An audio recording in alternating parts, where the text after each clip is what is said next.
L'art de la distillation de l'alcool à la vapeur nous est arrivé d'Arabie il y a environ 1000 ans. D'abord pratiqué par les moines, il s'est peu à peu laïcisé et aujourd'hui on distille des boissons spiritueuses un peu partout en Europe.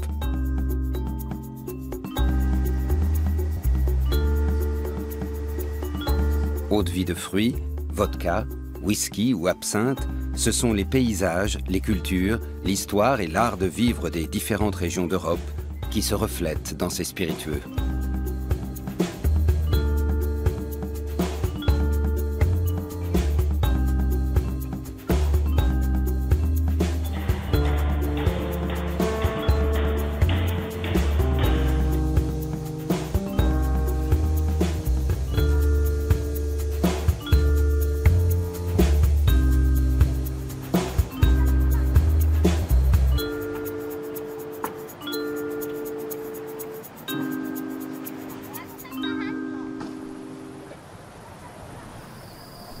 Septembre est le temps des récoltes dans l'Oberland tyrolien. Christophe fait une eau-de-vie très réputée à partir d'une variété rare de prunes sauvages, la Spilling. Afin de vérifier si sa prune trouve sa place dans le monde très sélect des cocktails, Christophe l'a fait voyager par la poste. Celle-ci part pour Berlin.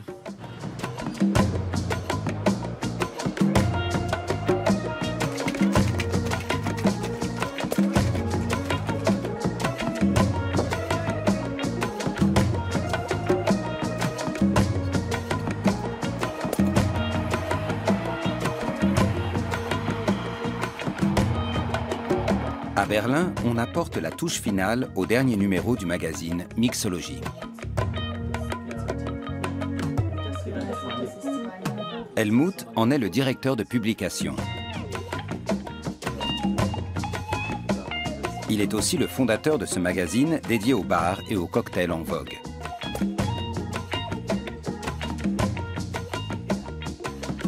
Helmut est incollable en matière de nouveautés sur le marché des spiritueux. En revanche, il n'a jamais entendu parler de la Spilling, la prune sauvage du Tyrol.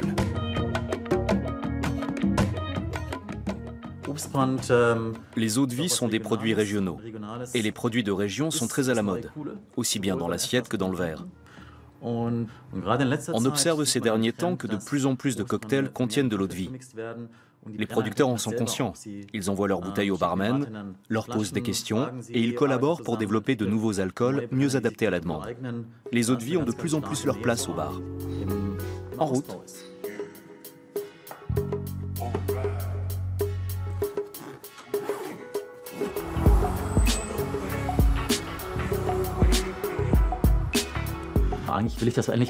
Je veux me rendre sur place, parler aux distillateurs, apprendre à les connaître et découvrir leur art.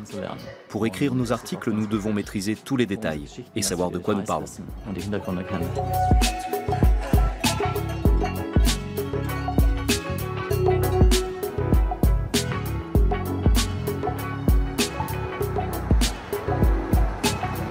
Helmut a longtemps tenu un bar en Suisse centrale.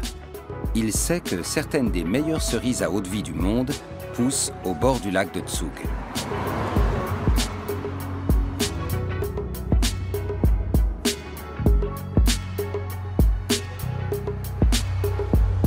Autrefois, dans cette région, les paysans récoltaient leurs fruits dans des vergers communautaires.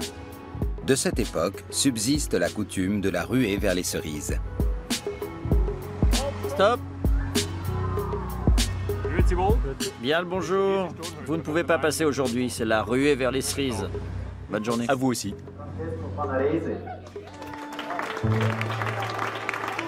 Au XVIIe siècle, pour éviter toute dispute au sujet des récoltes, on a instauré une course à l'échelle.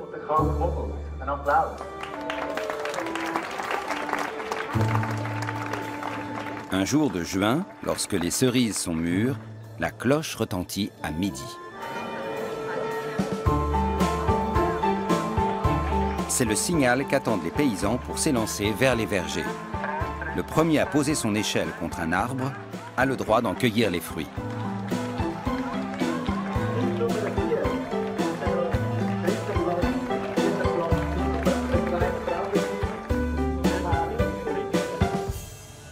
Il y a bien longtemps que les vergers communautaires n'existent plus. Mais le canton de Zug reste associé à la cerise. L'alternance entre les journées ensoleillées et les nuits fraîches est idéale pour la production des cerises à eau de vie. Le verger de Franz compte 60 cerisiers de 17 variétés différentes. C'est fascinant. J'imagine qu'un profane ne sait pas faire la distinction entre toutes ces variétés. Non, c'est impossible. Je pense qu'un profane serait capable de distinguer 3 ou 4 sortes différentes. Celle-ci, en tout cas, est reconnaissable entre toutes. Même un amateur peut distinguer la cerise à eau de vie à son aspect et à son goût.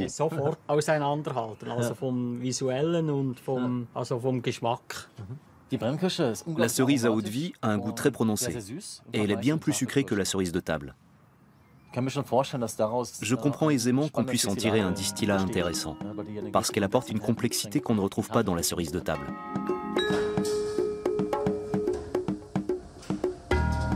Dans la distillerie de renommée internationale de la famille Etter, les cerises bien mûres sont prises en charge dès leur livraison.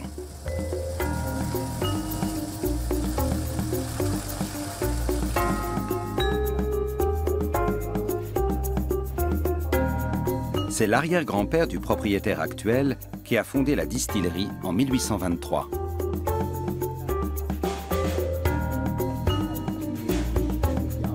Hans, lui, a fait connaître l'entreprise familiale dans le monde entier.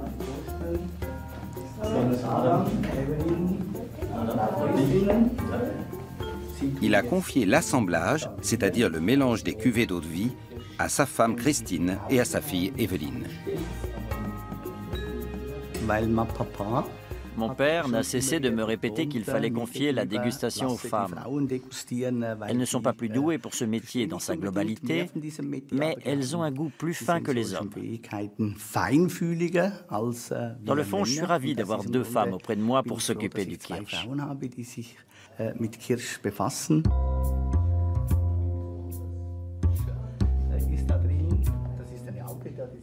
Hans conserve son eau de vie rangée par cuvée dans des fûts de chêne ou dans les traditionnelles bonbonnes de verre recouvertes d'osier tressé.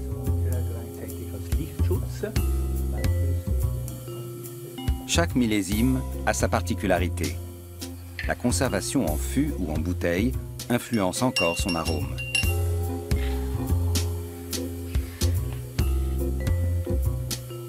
C'est à partir des différentes cuvées et variétés qu'Evelyne et Christine vont élaborer le nouveau kirsch. Le kirsch est un produit naturel. Chaque année, il a un arôme différent. C'est pour cette raison qu'il n'y a pas de recette pour savoir quelle variété mélanger et selon quel dosage. À chaque fois, il faut tout reprendre à zéro. D'après moi, celui-ci est plutôt fort et épicé. Il faudrait y ajouter une touche sucrée, fruitée. Une fois combiné, je pense qu'il sera bon. Enfin, je l'espère.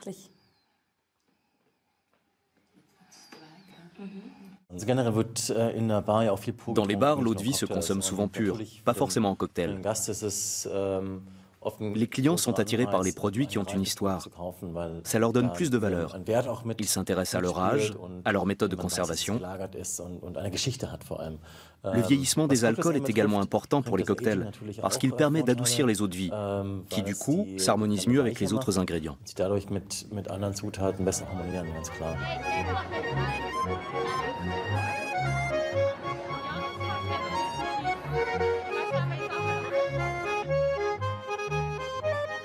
Après la course à l'échelle, place à la fête des cerises dans la vieille ville de Zug. Au menu, saucisses aux cerises, bière à la cerise et gâteau aux cerises.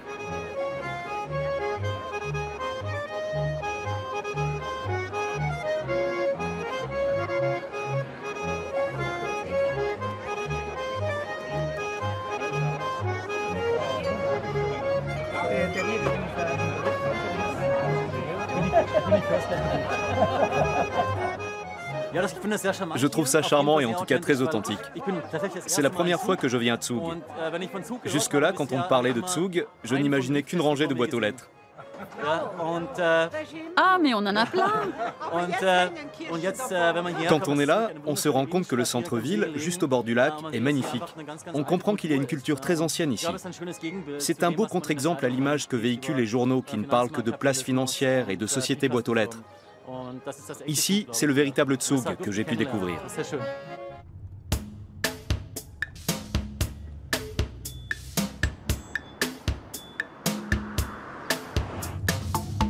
Thomas est bouilleur ambulant. Cela signifie qu'il possède un alambic mobile.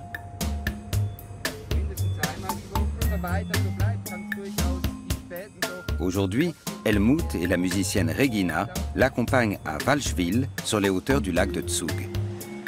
Un paysan les y attend.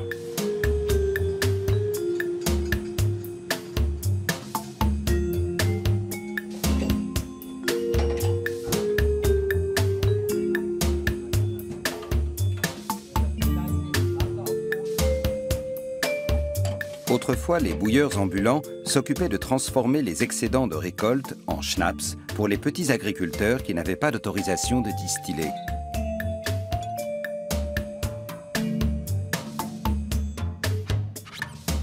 Regina est venue avec son groupe de Chor des Alpes. Thomas aime bien donner un côté festif à ses visites. J'ai une vraie passion pour les fruits sauvages. Je veux fabriquer le distillat de la façon la plus professionnelle qui soit pour restituer à l'identique l'arôme des fruits. Ce n'est pas seulement un passe-temps, ça exige aussi d'acquérir un savoir-faire technique. C'est lorsqu'on se rend dans les régions que l'on découvre des choses insoupçonnables. Tous les distillateurs ne font pas de grandes campagnes de marketing. Il y a toute une série de produits et de personnes dont on n'entend jamais parler. Ce n'est qu'en se rendant sur place qu'on découvre qu'un tel a une production intéressante, toute petite au niveau local. Et alors on peut le rencontrer.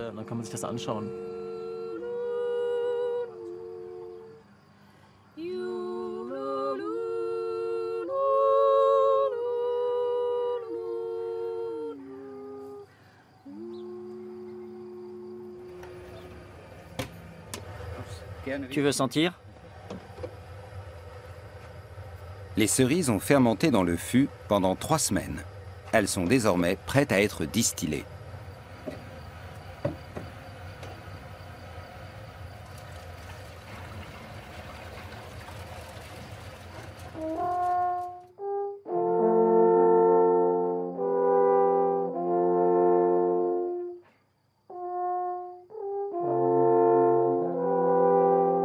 Tandis que Regina et son groupe répètent leurs nouveaux morceaux, les premières cerises de la saison libèrent leur eau de vie.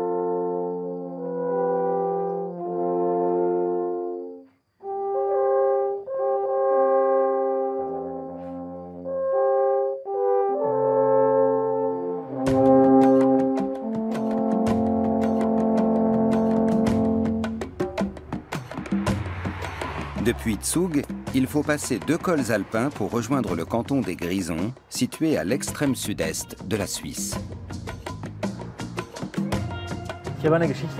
J'ai entendu parler de la distillerie la plus haute du monde. Elle est en Suisse et elle est tenue par Luciano et Gysi Beretta. Ce qui est intéressant, c'est qu'ils travaillent avec des ingrédients inhabituels que l'on ne trouve que dans le Walmüsteier, à la frontière italienne. J'aimerais bien voir ça, et surtout y goûter.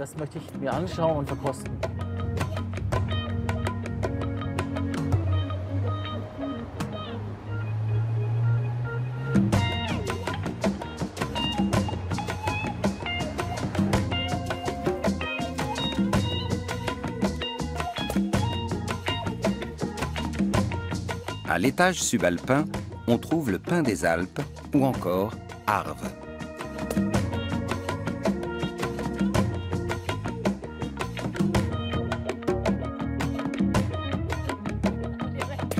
Avec l'aide d'une amie, Gysi cueille les ingrédients pour son schnapps d'altitude.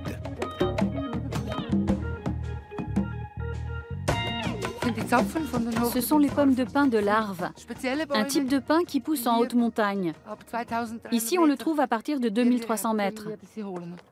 Autrefois, on utilisait l'eau-de-vie comme remède. Sauf qu'à l'époque, on utilisait souvent de l'alcool à brûler qui ne coûtait pas cher. On trouve aussi d'anciennes recettes qui préconisent l'utilisation de vinard, de vin brûlé, c'est-à-dire d'une eau-de-vie de fruits ou d'un alcool de grain.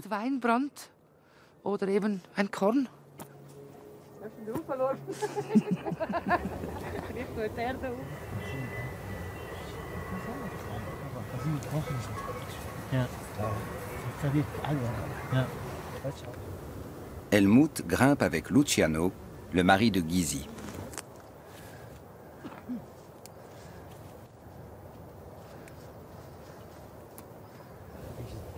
Gysi montre au barman de Berlin les fleurs des Alpes indiquées pour l'élaboration de liqueurs.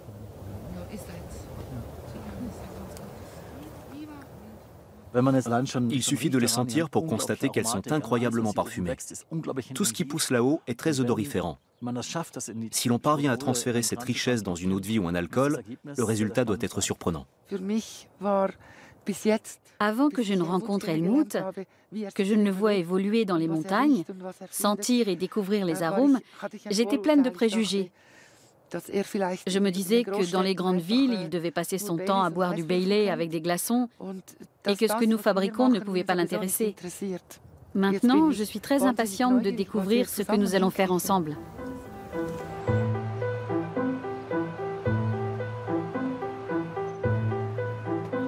De retour dans la vallée, Gysi prépare le mélange à distiller.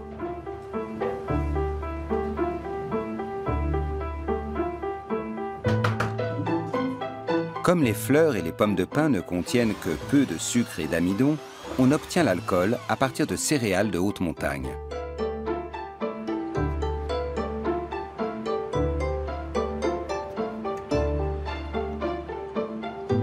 Une fois découpées, on fait macérer les pommes de pin d'Arve dans de l'alcool très fort.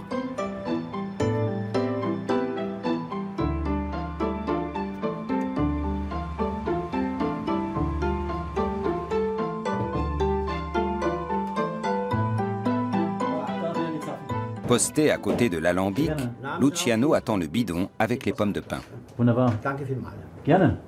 Il paraît que c'est le vieux Holstein qui a fait ton alambic. Les alambics sont vraiment une affaire d'homme. Oui, c'est un modèle allemand, une vraie Mercedes. Et Luciano a une véritable fusée dans sa grange. Il possède un alambic à colonne grâce auquel il peut mener plusieurs cuissons simultanées. Comme de nombreux petits distillateurs, Luciano est à la pointe de la technique.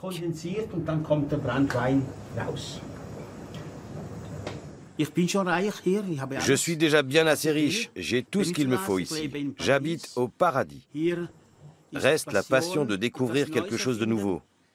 En théorie, on a tout pour faire un bon schnapps. En pratique, la machine est prête. Alors allons-y.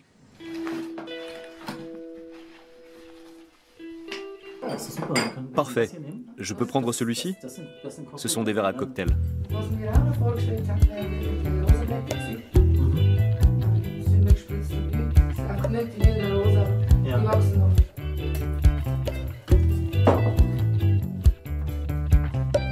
Du blanc d'œuf, des herbes de montagne et du citron.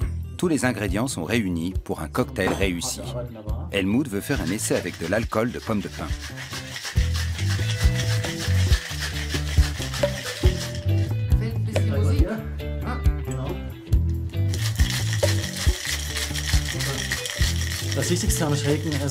Le plus important lorsqu'on agite le shaker, c'est de s'assurer que les glaçons se déplacent bien sur toute la hauteur.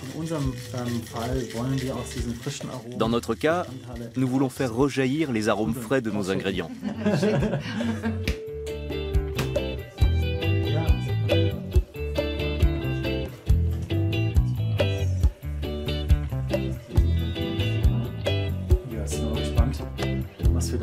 Gysi a toujours rêvé d'avoir quelque chose d'inédit à faire déguster à ses clients. C'est une première pour l'alcool de grain. Les arômes se marient vraiment bien. Des cocktails exotiques au lieu de l'alcool d'Arve pur. C'est une révolution dans le Val-Müstair. Les Beretta ont invité tout ce que la vallée compte de notable pour l'occasion. Plus tard, on servira des saucisses cuites dans la maïche.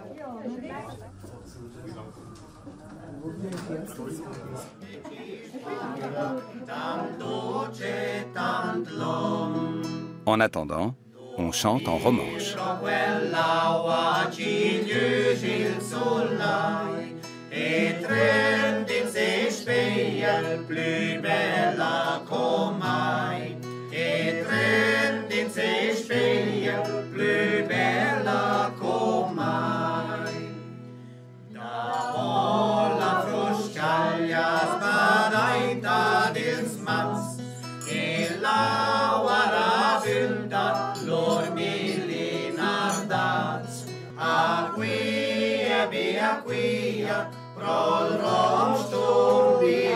Ciao. Salut.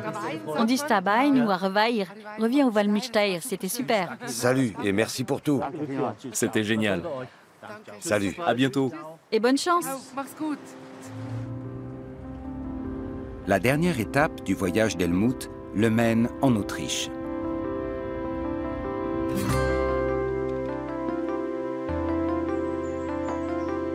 Le village est situé au cœur d'un paysage de rêve.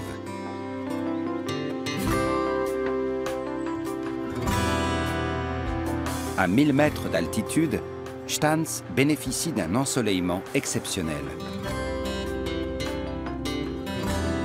Aucun autre endroit dans l'Oberland tyrolien ne bénéficie d'une exposition au soleil aussi favorable que les terrasses de ce petit village de distillateurs. L'alternance entre le soleil et le froid convient parfaitement aux prunes.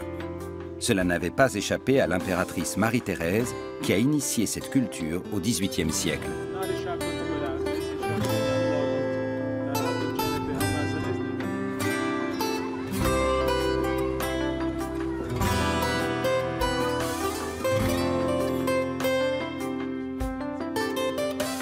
Les prunes et les Spilling, cette variété rare de prunes sauvages, poussent aussi dans les jardins.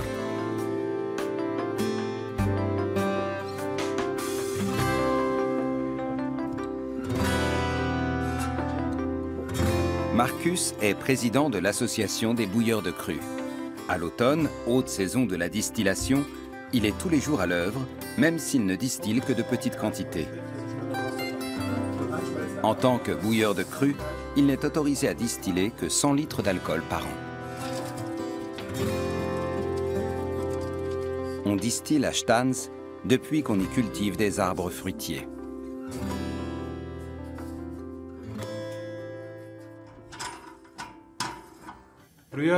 Autrefois, on vendait les fruits les plus jolis pour la consommation et comme les paysans ne laissaient rien se perdre, les fruits invendables étaient distillés. On utilisait l'alcool pour se soigner. On en faisait des crèmes, des décoctions pour soigner les bêtes et les hommes. Et comme il n'y avait pas beaucoup de travail en hiver et qu'on ne pouvait pas s'offrir de bière ou de vin, on buvait du schnapps. Stans, 600 habitants, 90 bouilleurs de cru. Il n'y a aucun autre endroit au monde qui concentre autant de distillateurs.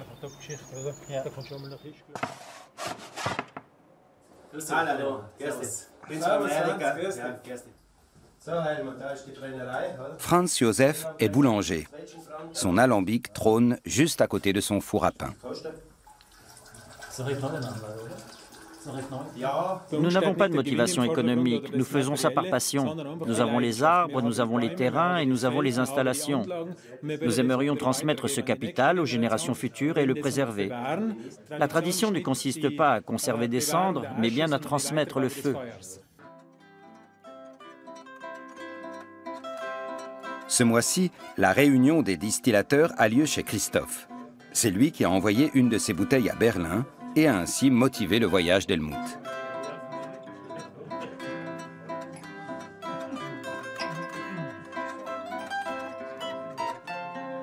Les hommes abordent le premier cru de la saison en le humant.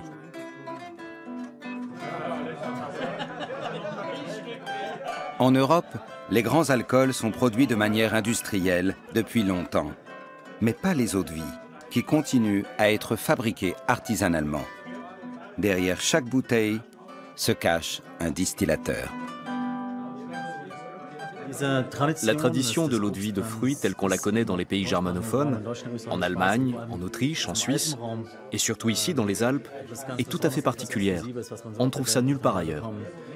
Il y a bien entendu d'autres eaux-de-vie produites dans le monde, mais cette façon de transmettre le savoir-faire de génération en génération, cette habileté et cette variété sont uniques. C'est une spécificité de nos régions dont nous pouvons être fiers.